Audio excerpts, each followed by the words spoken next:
So isang mabilisang update lang po tayo mga idol dahil naglabas na po ng announcement ang kampo ni former 3 Division World Champion General Casimero sa update ng laban nila ni Luis Nery. Dahil kung matatandaan po natin, nakatakdasa ng mangyari ang laban ng dalawa noong April 18 sa bansang Kyrgyzstan. Yun nga lang po mga idol ay nagkaroon ng problema sa venue ng paglalabanan ng dalawang boksingero dahil sa umiiral na gera ngayon sa gitnang silangan ng Middle East. Kaya po ngayon, ayon po sa kakapasok-pasok lang na balita, may petsa at buwan na po ng magaganap na laban nila General Casimero at Luis Nery. At ayan po ay sa darating na buwan ng June.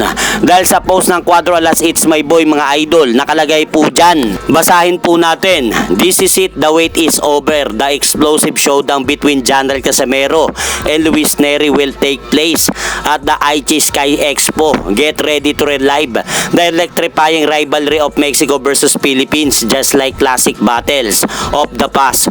Who will score the knockout on fight night?"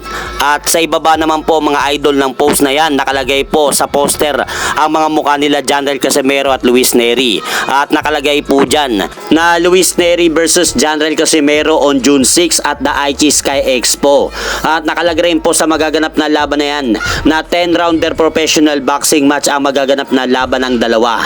At maglalaban nga po sila sa catch weight ng 124 pounds o 56.25 kilogram. So napalitan na po mga idol yung dating 12 rounds na magaganap na laban sana nila noong unang inilabas yung poster ng laban nila General Casimero at Luis Nery. Dahil nakalagay po doon, kung matatandaan po natin na 12 rounds, 122 pounds para sa bakanteng titulong WBA Gold Super Bantamweight title. Kaya sa laban na yan, tingnan po natin mga idol kung kasama pa rin po sa paglalabanan nila General Casimero at Luis Nery ang titulong WBA Gold at ang title eliminator. At hanggang dito na lang po muna ang aking update sa mga aganapan sa mundo ng boxing. At syempre mga idol, huwag nyo rin pong kalimutan, pakisuportahan nyo naman po muna ng ating munting channel. Maraming salamat po.